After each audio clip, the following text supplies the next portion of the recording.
Give me EMS! Give me EMS! Officer down! Or anything Kentucky, I got an officer down! Night of September 7th, 2002, in Louisville, Kentucky. A young officer, Brandon Haley, from the Louisville Metro Police Department, was conducting a routine patrol shift when he spotted a car driving at night without headlights. He signaled the driver to pull over for inspection, but instead of complying, the vehicle suddenly accelerated and fled. Brandon immediately called for backup and began pursuit. What he didn't expect was that the people in the car were part of a group preparing for an illegal deal, and worse, they were heading straight back to their hideout. As Brandon exited his vehicle to continue pursuit, he was immediately ambushed by heavy gunfire from inside the house. In a life-threatening situation, he returned fire while trying to hold his position for a safe retreat. I'm here!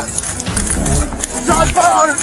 Footage from the bodycam clearly shows the moment it all happened. The moment Brandon stepped out, the suspects inside opened fire. He hit the ground and returned fire with his weapon. Bullets hit the pavement, sparking in all directions.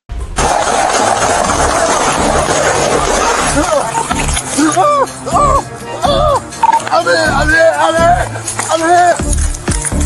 Shots fired! At that very moment, backup officer Colin Bellotto arrived at the scene. Give me EMS! Give me EMS! Officer down!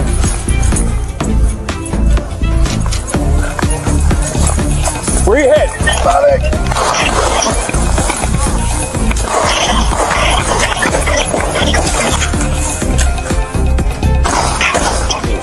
Shots fired! Shots fired! Before the situation could stabilize, a new round of gunfire erupted from inside the house. Colin was forced to return fire, while risking his life to charge into the danger zone, becoming a human shield to pull his wounded partner out.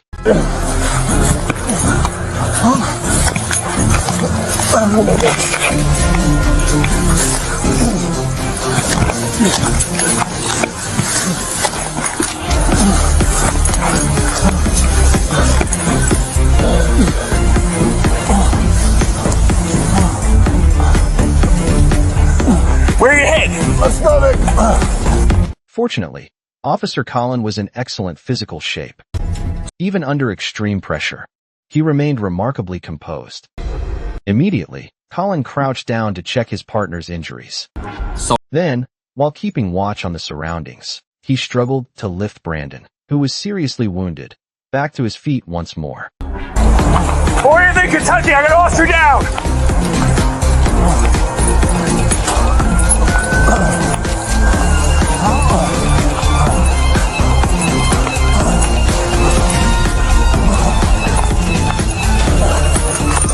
You okay? Once he confirmed Brandon had been moved to safety, Colin quickly used his radio to report the situation in detail to the backup units, warning them not to fall into an ambush. Step it up! I need more cars! Hey, watch that! I believe the shots came from the house up there! Stay with me!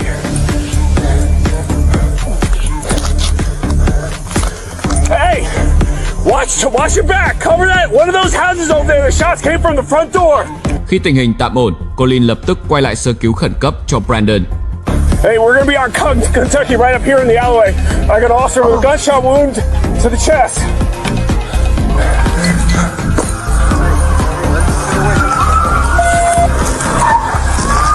Let's go! Can we get your car? We gotta go! Let's go! Get the car!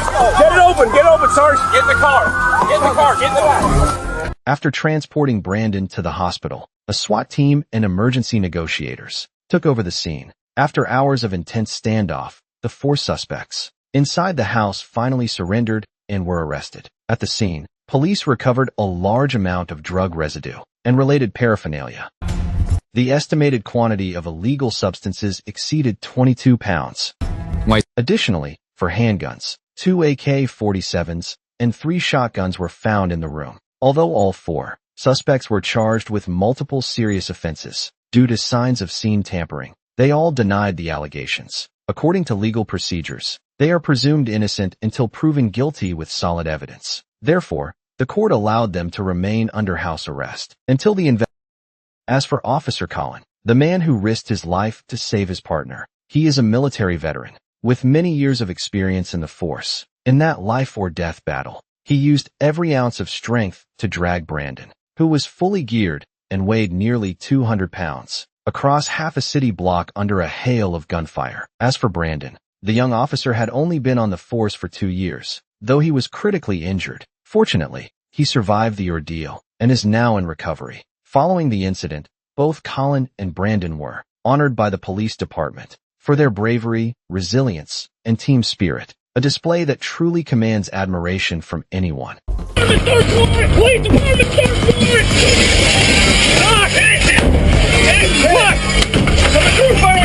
This unusual story took place in Evansville City, in the state of Indiana, USA. It all started when local police discovered a social media account under the name Richard Postner, who was believed to be part of a gang. The account frequently posted hostile messages, even threatening the police chief. Recognizing the severity of the situation, authorities quickly requested a search warrant from the court. They then traced the IP address to locate the user. According to the tracking results, the suspect was believed to be inside a house on Power Street. A SWAT team was dispatched, fully armed.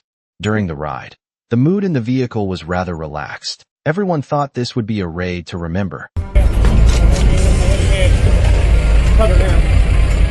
Go. We're here. Upon arrival, the team approached the house cautiously. Front door's open. I'll get it. I got it, Jeff. I'm gonna go to the left side. Police department, search warrant! Police department, search warrant!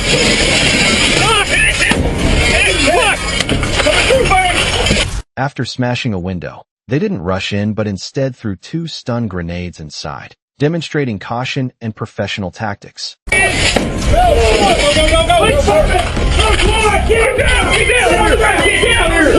With you.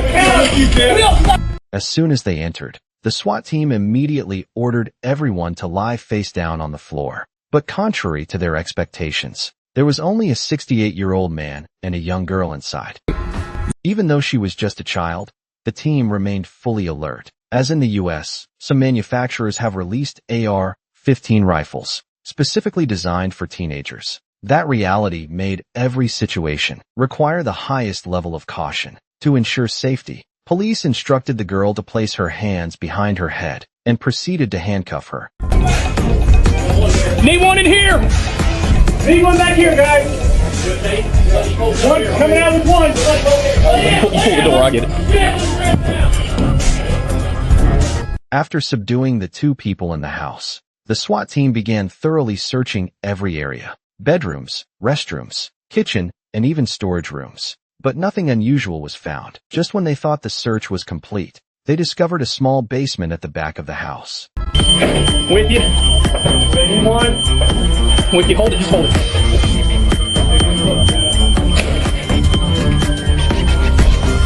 Just hold it, Josh. The basement was pitch black. The team entered with pounding hearts and shaky legs, fearing someone might be hiding in the shadows and suddenly jump out. Fortunately, after a few tense minutes of searching, the only thing they found was a frightened cat huddled in a corner. So the question arises, could this innocent family be compensated after the incident? This story stirred up a great deal of public controversy. It's just the... Two more pieces, right? I'll throw it out a little. I'm sorry. She's not coming up on that. Turn around. Turn around. Turn around.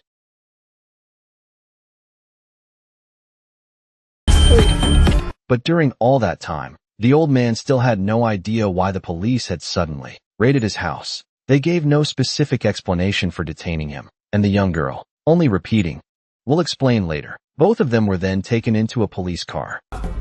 Up until that point, the SWAT team still hadn't realized they had arrested the wrong people. Can you come over this way? Can you come around the front? Come on.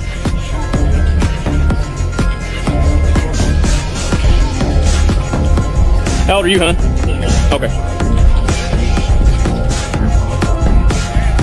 Later, police confirmed that The girl who was arrested was named Stephen Milan, 18 years old, living with her grandmother, Lois Milan, in that house. Neither of them had any connection to the suspect named Richard, according to the follow-up investigation. Richard, the actual person behind the threats, had used a tech trick to steal the Milan's Wi-Fi and used that connection to post harmful content, leading the police to the wrong address. Angered by the unjust violation of their civil rights, Lois Milan filed a lawsuit against the police, arguing that the raid violated rights protected by the U.S. Constitution. As a result, the city government of Evansville agreed to compensate the Milan family with a settlement of $60,000, equivalent to more than 1 billion Vietnamese dong. That's all it was. A mistaken raid, a teenage girl, an elderly woman taken into a police car, and it all ended with a $60,000 settlement. Honestly speaking, that amount was far too little for the trauma they had to endure.